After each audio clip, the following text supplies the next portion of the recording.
Welcome to the Stay Hungry podcast.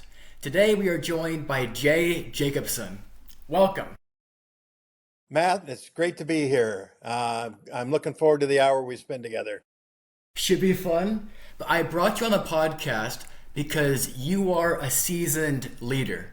You've been doing this now for decades. And you have been involved in lots of times where it's very high pressure, there's stakes, there's a lot of tension in there, so you have to lead people through that. Because you are a funeral director, which Yes. at first I was thinking directing funerals and leadership is a little different, but you've actually learned a lot recently about that whole world of leadership. So to start things off, I wanted to go into what have you learned yourself personally by being in this line of work?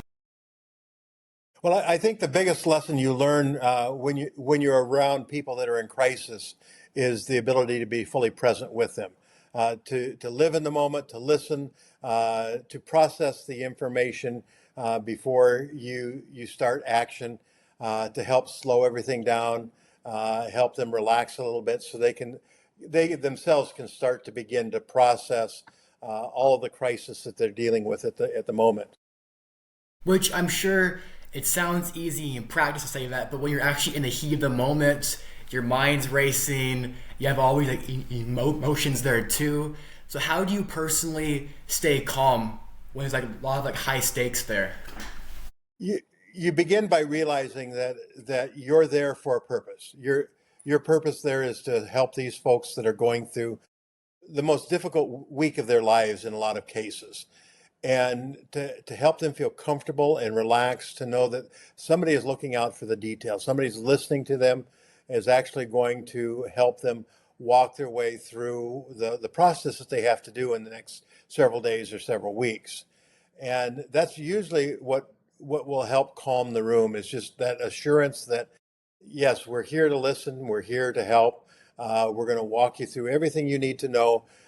Let me worry about the details, and you can worry about sharing the stories, sharing the memories, being there with your family, and just living in the moment that you have when everybody is around with you. Right. Because from what I understand, you coordinate everything, right? You're like the guy at the funeral, Yes, basically. a lot of people don't understand what's all involved in Right. funeral directing, and we do everything here in Iowa. We do everything from caring for the body, the embalming, all of the dressing, the cosmetics, all the things that are involved in getting the person who has died ready to be presentable to the family. And in addition to that, we deal with the family, and we deal with all the issues in terms of talking with them, walking them through, okay, how do you want to remember your loved one? How do you want to have a ceremony or a process whereby your family and your friends can get together, offer their condolences, and provide an atmosphere where memories can be shared? And then we take it from that point, and we take all that information, and then we structure it. We provide the logistics. How is this going to happen? Who has to be notified? Who has to be called in? What has to be ordered? And there are literally hundreds of little tiny details that we process every single day for families without them ever really realizing those things are happening. And when I'm teaching and mentoring younger funeral directors, that's one of the things that's hard for them to understand, is that when they do their job well, when they really do it well, they're invisible. Nobody sees the work that goes into what we do. And that's the way it should be. Everything should flow seamlessly. The family should Interesting. arrive, and it just happens for them. That's when we know we've done our job correctly. Now, there's no thanks and no gratitude in that, but there's the personal gratitude in knowing that you served the family and you served them well. Because usually when you think about leadership, you think about CEO, the money, the honor, the big fancy title on your desk. So how do you balance, I guess, that portion with being humble, being unseen, but doing your job still to the best of your ability? There's a big difference between leadership and a CEO or a manager or a supervisor or a foreman. Right. They have titles, they have responsibilities, they have duties that they are trying to get others to do. And where leadership enters into that is leaders have people who want to follow them, not because they have a title, not because it's their job. It's because they have a vision and they have an openness and a concern for the people that work with them to help bring them up. And so people that have leaders in front of them want to follow those leaders. People that have a boss in front of them do their work because they're told to do it. True leaders don't have to tell people to do things. They're inviting them to follow, and they're inviting them to join into the ultimate mission of whatever the organization is or whatever the event is that you're trying to make happen. That takes time though, right? You can't start some brand new job and then like No, instantly you're the one like in charge, like leading, because you have this job now the past few decades, correct? I've been in funeral service for over 45 years. Wow. But my road to leadership started, I would say, when I was age 9. Age 9, having a paper route in a small town in rural Iowa and having 40, 50 customers that I would deliver a paper to every single day, learning that responsibility. And then every week going back and collecting for that subscription fee and talking to people and getting to know them and being present with them for a short period of time, just in that interaction of delivering a paper and collecting for it. Those are skills, those personal relationship skills, the ability to do what you say you're going to do on a consistent basis are the foundations that lead to leadership. And you have to build those foundations. You have to practice those foundations over a lifetime. They don't show up when a crisis appears. If you haven't Right. built them, if you haven't practiced them, you're going to be lost when you're in a true crisis. And I've seen that unfold in two very large ways in my career. One was when a United Flight 232 air disaster over Iowa occurred, and 112 people lost their lives that day. Now, we had 150 funeral directors that responded to that event to help and assist. But it was very evident real quick who the leaders were because they rise up and they've practiced those skills and you just watch them and you see them in action and you see, okay, this is the kind of person I want to be because people want to follow the direction that I'm giving. And it unfolded in a week's time up there in a very dramatic way, showing us what true leadership looks like when you bring a whole bunch of people together that don't normally work together. Right, because you can't really fake this. From what you're saying, it's a lot about like your foundation, your values, and you can't just like show up one day and have that on you. You have to like practice this like day in and like day out. I'm curious for you. You like take us back to like your first few days. You're like brand new at this job. You don't know people. How'd you go from that person to who you are currently now? Like you're seasoned, you're a leader. Where that whole process start for you personally? It starts with really good mentors, and if you've got good examples in an industry, if you position yourself to work with good leaders in the profession you want to pursue, uh, or even bad leaders, you will learn. If you set you set the expectation that whether my situation is good or it is bad, I'm going to set out to learn something from this, whether it's how to do something or how not to do something. And I have probably learned more about how not to do things over my career working for different people than I have about how to do it right. Now, two of my first mentors worked for one of the first funeral homes that I worked for. One of them was 85 years old, Well, and he was still working in the funeral home every day. I think in Iowa he had funeral director license number 2. He was very seasoned, yes. but he was extremely good. He was extremely knowledgeable about what it took to be a funeral director, the kind of decisions we had to make every single day, even when nobody's watching, and live that life, whether it would be inside the funeral home, outside the funeral home, in his church, in his community, wherever it was. He was consistent. Now, the other gentleman in the funeral home owned the funeral home. He was 27 years old. He was very good when he was on the clock. He was very good when he was working with families and working with funerals. But as soon as he was off the clock, his personal life uh, went to pot. And he struggled with alcoholism. He struggled with drug addiction. He ended up losing his business and his family. And you learn from that kind of example the importance of the integrity you have to have. You have to know who you are, and you have to be that person no matter what situation you're in. And when you can honestly do that, it's freeing. You don't have to pretend. When you arrive at a situation, you know who you are, you know the kind of work you do, you know who you are when you go home. What The helped you to be able to do that? Because I know it's one thing to say I'm like an honest person, but to actually be able to do that, what changed for you personally to actually like embody that in integrity for like your own life?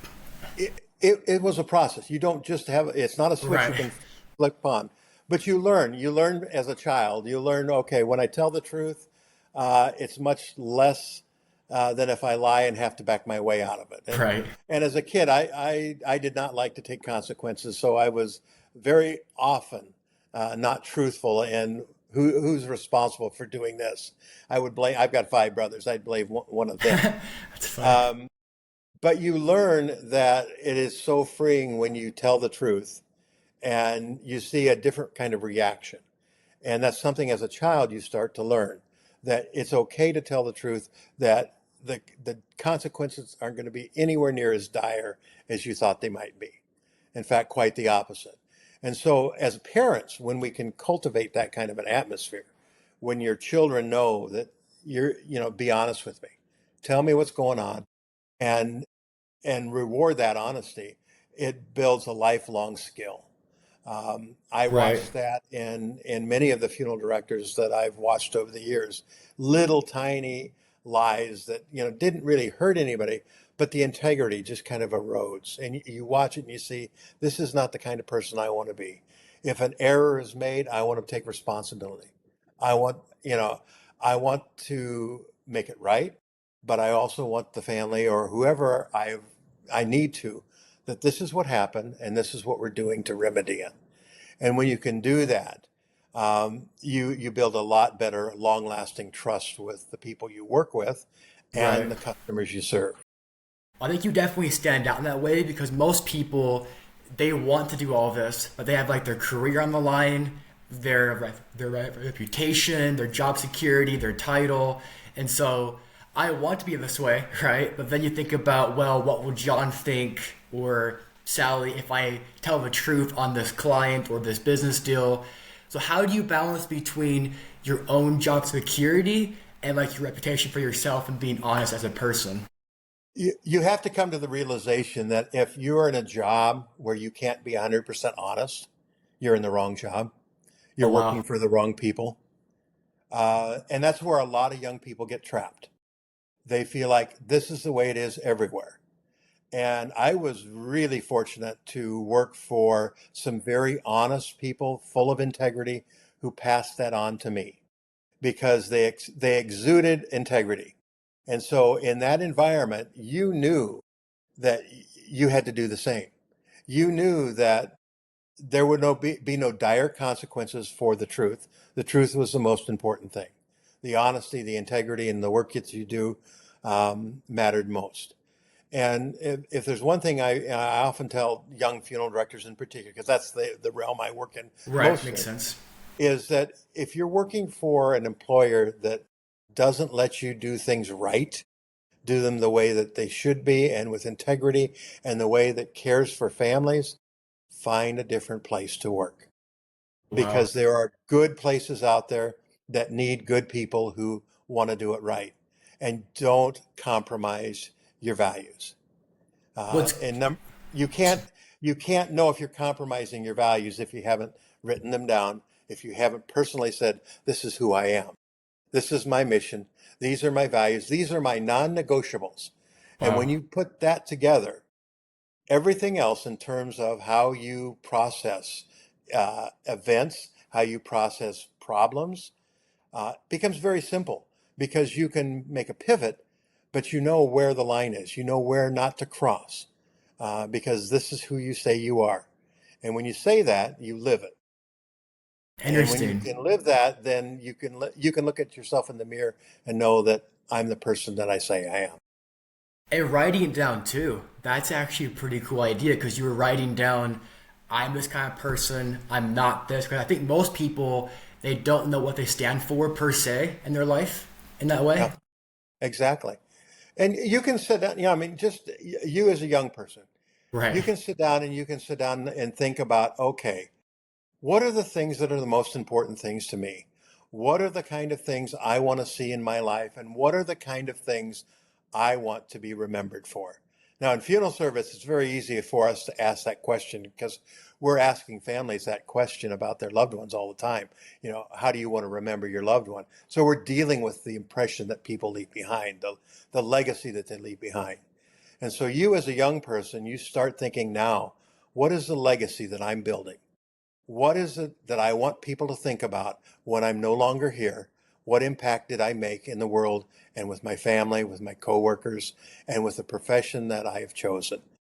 And you start writing those things down. You start thinking about this is how I want to be remembered. That gives you a basis for what your mission and your values are.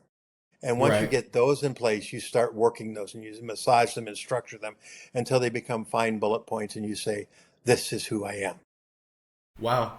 Because on that point too, you see people that are dying constantly. So you see their family, the aftermath, and so you're seeing up close and personal their life. And so I'm kind of curious for you personally, what has death taught you? Because you see it so often in people's lives, their families, their like, legacy in that way. It's taught me not to wait for tomorrow, particularly when it comes to family, because there are so many people that we take care of every day that were just as healthy as can be one day, and the next day they're gone without Right. warning, without notice, without the family being able to say goodbye. So you live your life every single day. You make memories.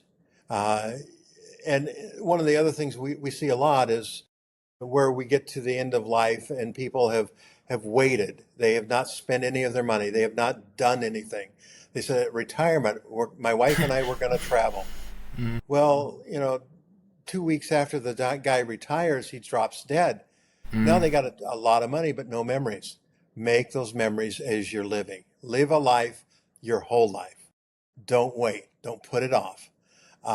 You've got a plan for tomorrow, but don't put off living with the hope that you can do all this stuff in retirement and in older age, because chances are either you're not going to be around or your health is not going to be such that you can do some of the things you've dreamed about doing. Right. Because for their like gravestone, it's not going to say made lots of money, right? Or any of No, that. It's going to be about their family, about their life, what they did, their accomplishments, how they loved. It's tough because at my age, you don't think about that at all, right? You think about making your next exactly. buck, your career. Yeah. It's very, very different in that way. And when you start thinking about your next dollar, what is the Right. value of a dollar? What is the value of money? The only real value is the joy that you can use or have in helping other people with it. And so when you start looking at your money as joy, as the way you can help someone else, it changes the way you value that bank account. It's great to have a great bank account, but if you're not doing something with it, if you're not enhancing somebody else's life, what good is it? Right, because it's just paper at the end of the It is. day. Yeah. And Yeah. paper is great and all, but if you're not using it to have value or life experiences, memories, because I'm 26 currently, and so there's still so much to learn about money and life and all those great things. But I wanted to transition to your book. It's brand Hmm. new, correct?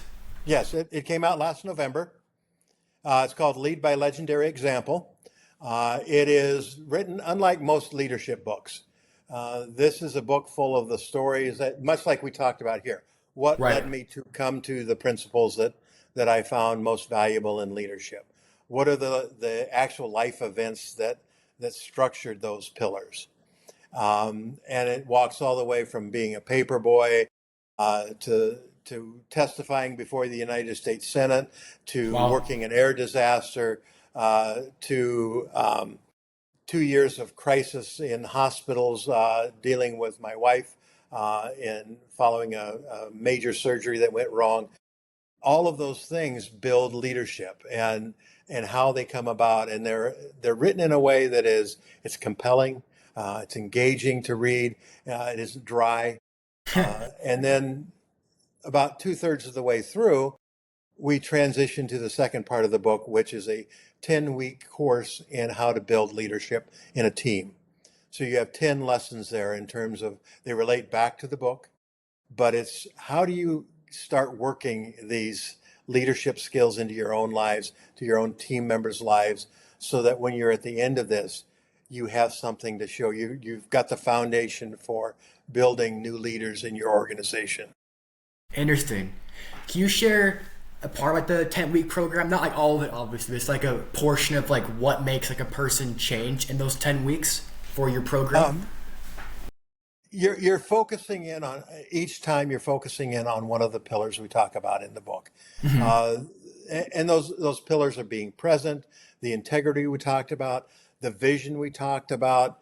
There's servant leadership, which when we talk about developing people who will follow you, that's the basis of servant leadership. You have to learn to be adaptable, and you have to be willing to train and mentor other people. Those are the things that we talk about developing in that 10-week class. And it doesn't have to take 10 weeks. I recommend 10 weeks because for somebody to actually process information, give it a week. Let them take that home and let it ponder in their mind. Let them start building some of those things into their daily routines before you add the next layer. So it's a way of growing over a extended period of time instead of saying here it all is. Right. Which And so doesn't you work can, probably because you're like just giving all that info way too fast then, right? To be able to like right. take it in, learn from it, apply it. And one of the things that I talk about a lot with the training that I do is communication and the importance of people communication skills. Now, I work with a lot of young people like yourself, and a lot of them have a lot of difficulty in communicating with people one-on-one or in groups.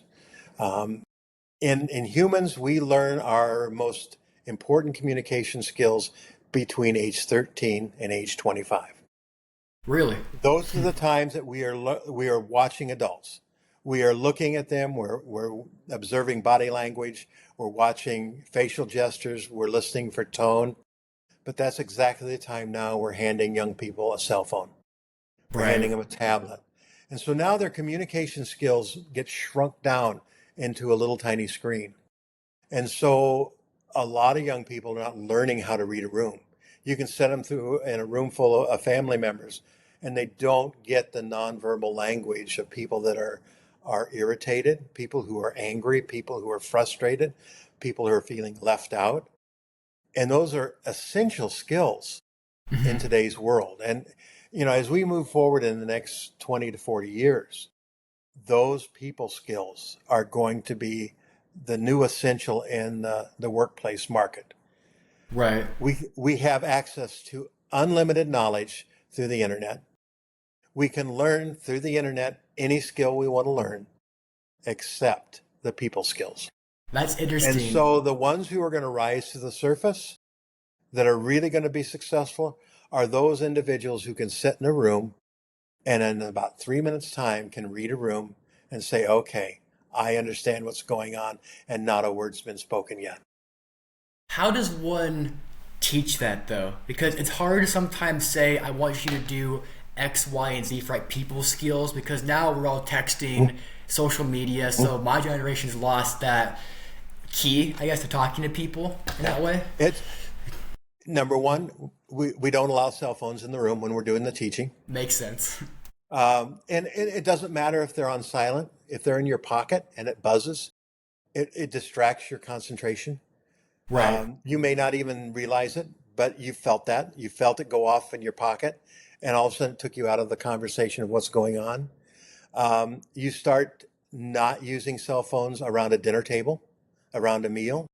You completely shut them off so they don't vibrate, they don't, nothing. And so it forces people to sit and engage in conversation, to actually look at each other in the eye. And I see this over and over with young people when I'm sitting there and talking to them. I look people in the eye. Hmm. Now, there's two reasons for that. Number one, it's good communication. Number two, I've got a 20% hearing loss. So I watch people's facial expression. I watch their lips. That helps me understand the things I'm not hearing. Right. But it's made me concentrate even closer on what's going on. But young people who have not practiced that can only hold that gaze for about 5 or 10 seconds. And then they Interesting. dart away and then they come back. But you watch people now, and if you look at young people when you're talking and really looking at them in the eye, it makes them very uncomfortable. And that's, you don't want to make them uncomfortable, but that's the essence of reading communication. And so you Right. have to learn how to do that. And so we actually sit with people in a room and practice holding a gaze, Really? practice For how long looking do at you a guys do room that? full of, what's that? For how long do you guys do that? Until it gets so uncomfortable that they understand that they can't, that there's a problem. And then Right. when they start to realize what's going on is when they start fixing their own problem. And I'll sit with them when they're making arrangements with the family. And if, you might have a group of 10 people in a family gathering making funeral arrangements. And many times with broken families anymore, there are people sitting in that room who don't get along with each other, who are Right. forced to be in a room together to make decisions. Now, how do you figure that out as the person who's helping this family? You can't unless you understand those body language cues, the tone cues, the facial expressions, the rolling of the eyes when somebody across the room says something. You have to pay attention. And if you Right. haven't seen those things before and spent time looking at it, you miss them. So we practice that, and we debrief after. I said, "Did you see this happen?" Well, no, I missed that. Did you see? No, I missed that. Did you see the guy in the corner with his hands folded across? He said, "Yeah, I saw that. I couldn't understand what he's doing." I said, "He had something to say, and you never called on him. Right. He was That's pretty frustrated." cool. But those are things that we learn naturally as teenagers and young adults. We don't learn them so easy as older adults. It has to be taught, has to be pointed out. Right.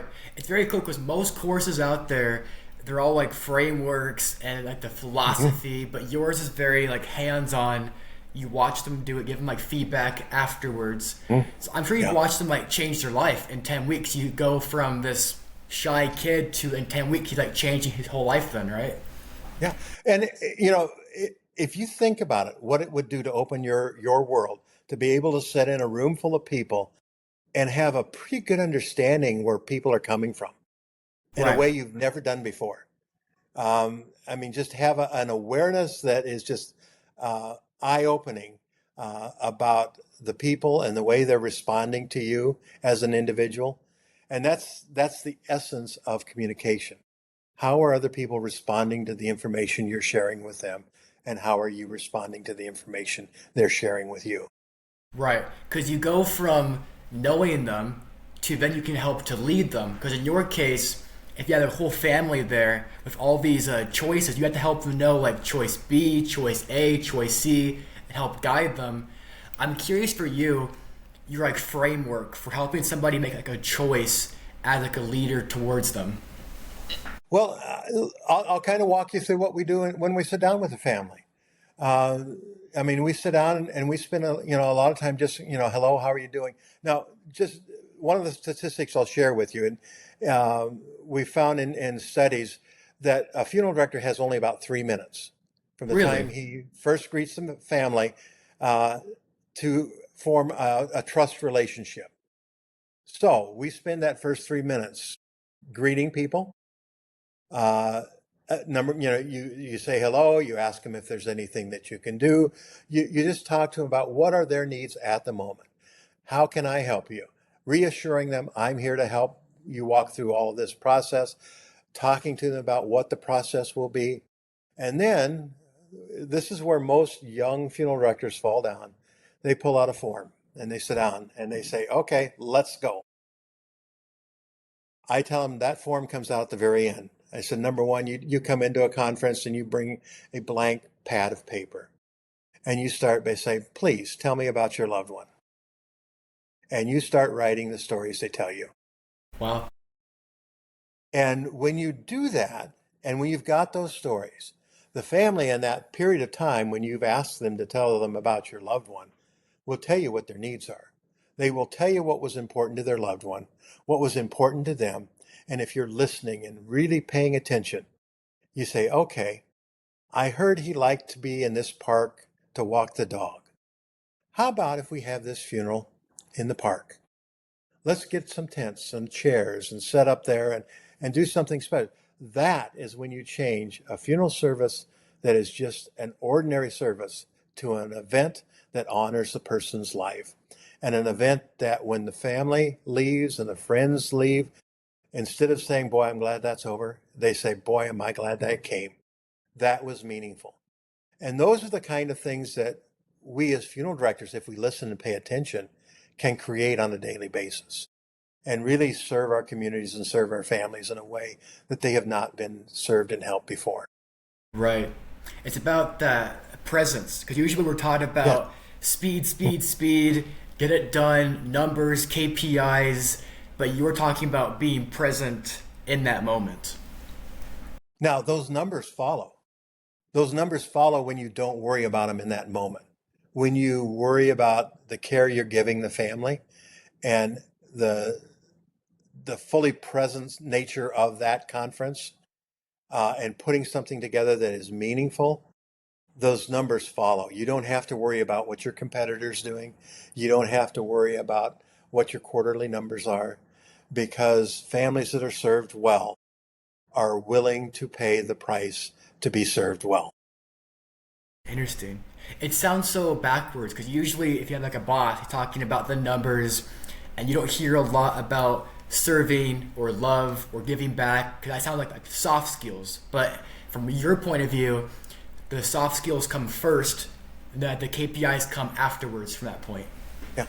Because once you build a relationship, whether that be, like we do with our client families, Right. or an investment firm does with its client, you build that relationship. Relationships are harder to break than business relationships. Personal Wow. relationships are a 10 times stronger bond than just Uh, a business relationship. And when you understand that and you start working to build that, um, then you have the continuity. Now, one of the things that we have the benefit of looking at in funeral service is the long game. Most businesses, the turnover is not a generation. I mean, we look at a generation later because right. we're serving this family today. It'll be another generation before they need us again, usually. But when you plan that way, your service has to be so on point that 20 years from now, they remember the service they got today. Now, if you translate that to business and you provide that level of service to a normal business transaction and you play the 20-year game, I want to provide such service that this client remembers me 20 years from now.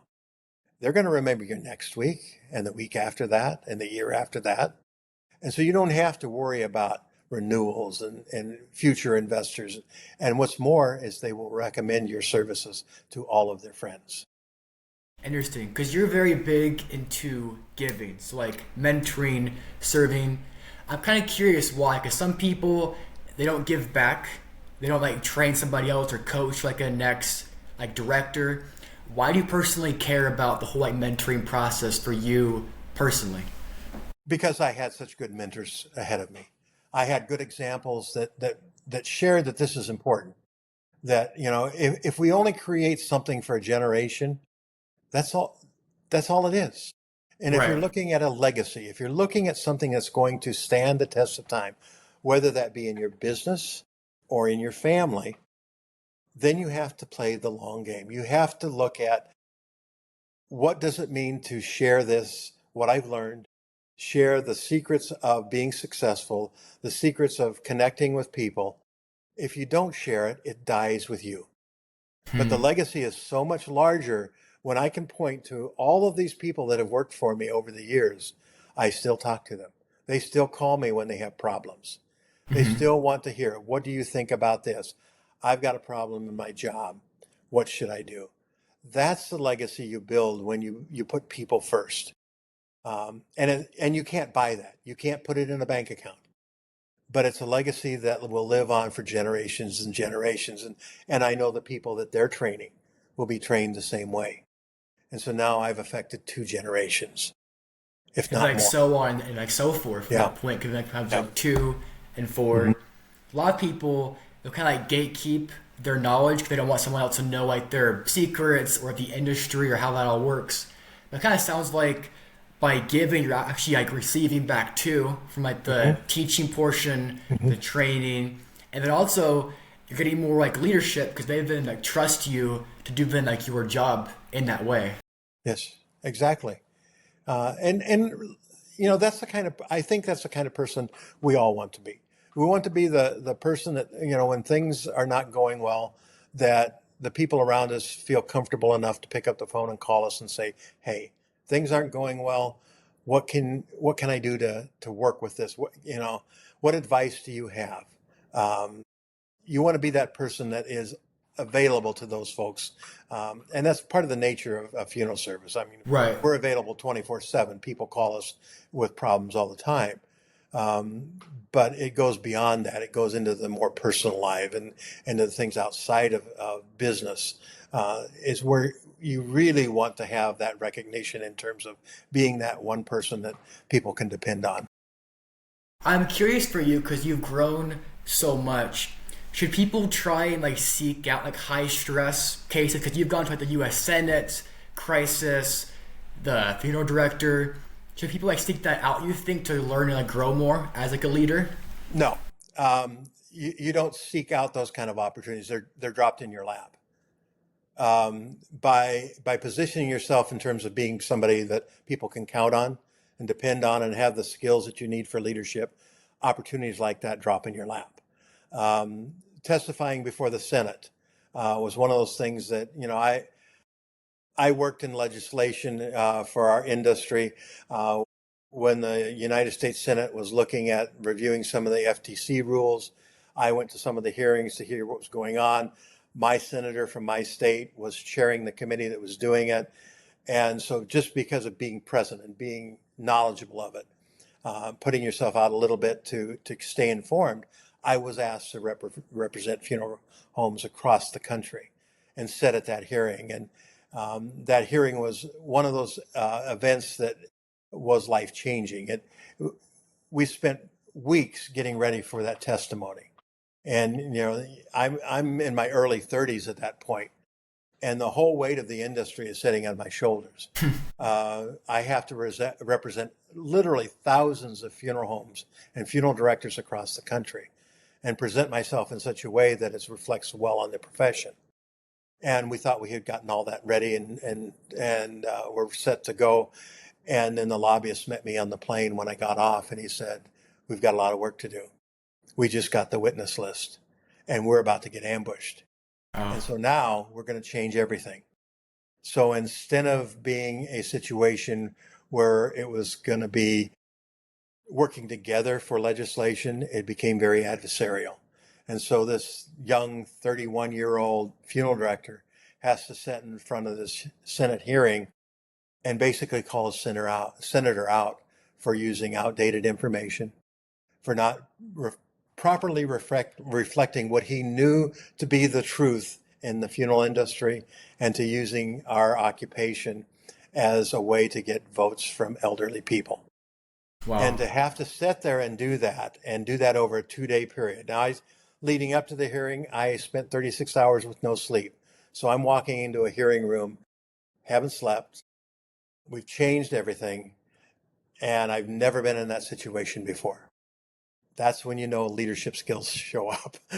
Well, I You imagine don't so seek much those out, stress. but you sit on and I knew who I was. I knew what my values were. I knew what I was not going to compromise on. I knew what I represented as far as the profession, and I held my ground. And I said, "Senator, you know that this does not represent funeral service as you know it. You know the hometown funeral director in your small town here in Iowa, and that funeral director I knew as well has served your family well for years. And you know that what you're portraying here is not the way you were treated. And to be able to sit there and do that and change the tenor of that hearing was an amazing experience. But I think probably the most telling comment was a comment that was by one of the senator's staffers that was caught on mic after the hearing closed. And it became part of the official record. And you can look it up if you look for that hearing. But he says on there, that funeral guy is the only one that made any sense in the last 2 days. And that's when you know that the importance of knowing who you are and what your values are and what your vision is and being able to communicate it in a high stress situation. I have no comments for that because you had no sleep, right? No. You were stressed out. You had all this pressure. You had like 1,000 people or places counting on you. There were probably over 500 people sitting in that Senate room behind me. Wow. Press people, industry people, and in front of me there were another 50 people with senators and staffers. I mean, it was a very full room and very intimidating, and they're designed to be that way. Because one thought is that was like when you were 30 and now you're older. And like imagine looking back and thinking, I should have done this or that, but I didn't do it. But you had that like integrity where you didn't like betray yourself. I look back and I think, thank goodness I was so naive. Because if I were today, I'd be scared to death. Well, it's probably gotten worse of like just how scary it can get for the whole politics of it all. So yes. I'm curious, how did you stay so calm? Because you can have like your values, but the pre-stage nerves and there's always people watching you. Did you like ground yourself, or what did you do in that case here? When you've practiced those leadership tenets throughout your life, that's what holds you together. You've practiced integrity. You've practiced the presence of being there. You know who you are. You know who you represent. You know that everything has changed overnight, and you've learned how to adapt to change.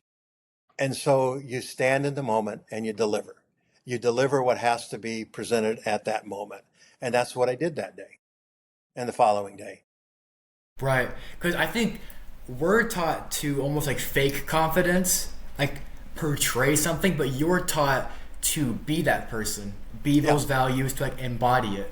It's so much easier. And, right. And you arrive at the moment not feeling like you're a poser. You're there because you are who you are. Right. And it's easier to go home at night and still be that same person. Plus, you've been flexible too and can move around. Whereas if I'm like one person faking some like attribute, I can't be flexible because I can't move around in that way too. Right. And you don't have to remember who you are. Because exactly. You have to lie about it. You already know what you stand for, your values.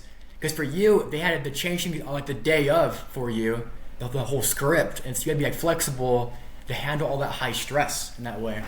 Yes. But you do that, and those years and years of setting in high stress situations daily basis with families, they prepare you in a way for those kind of moments, because we never know, and when we're sitting with family, what's going to turn a room, what's going to change rapidly. Exactly. So we have to be ready for that.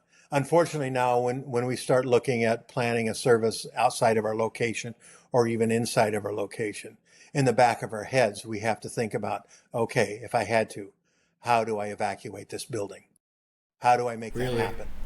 Because with the amount of violence we see, particularly with large group settings and with church settings, you also factor in, you've got families under stress. You may have disgruntled family members that may want to come in and disrupt things. So you have to, in the back of your mind, think about a lot of things that most families never even dream you're having to think about. But I never go into a new church building or a new institution that we're having a service without thinking, where are the exits? How do I get people out if I have to? If a shooter would come in from this door, how would I get them? I mean, those are the kind of things we now have to think about in our world. And when I started, I didn't have to think about those things. Right. But it's part of being responsible, taking responsibility for what you're you're ultimately responsible for is the safety of the people that under your care, and everybody who came to that funeral are under your care at that time. Right, because they're all like counting on you to be there for them for their safety. Yeah. Well, you have been fantastic for sharing all about how to stay calm, how to be honest, how to lead people through like a servant way. I'm curious, like your last thoughts to the audience, like your last message. What would you share with people? What would that be for you personally? I would say probably the most important thing that you can do is a couple things. I'm going to give you a couple things. Number one, have congruity in your life. Have balance. Have a balance between work, life, and faith. If you have those three things in balance, the rest of things fall into place. And number two, no matter where you're at, be where your feet are. Be fully present. If you're in your work, be fully present with the people you're working with. If you're at home with your family, be fully present in that moment.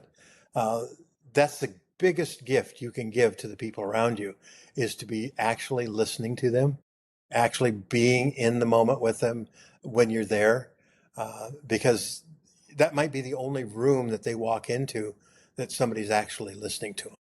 Wow. And like gift too, you're right. You're like giving that presence to them of yourself. Well, thank you so much. If people want to find you online, where can they go to? They can find me on my website, which is jacobsonprostaff.com, or jayscookies.net, which is my other business. Very cool. They can find me on LinkedIn. They can find my book, Lead by Legendary Example, on Amazon or Apple Books. It's available both in print and in audio form. I am a huge audiobook fan. That's how I read almost all of the books that I take in. We found a wonderful narrator to do our book. I couldn't do it myself because it's too personal. In fact, our narrator, he would email me back. He'd say, "Boy, Jay, I understand why you couldn't read this yourself. I'm choking up reading it, and it's not my story." Wow. And so it's written at that level. It's written at a level that is very emotional, very personal, and very compelling. So if you'll never hear of a leadership book being described that way, but this one is. And so I encourage you to get it in audio form or in print. My preference is audio because he really tells the story well. Well, there you go, guys. Go buy his book. Go follow him. Thank you, everyone, for tuning in. Until next time, stay hungry.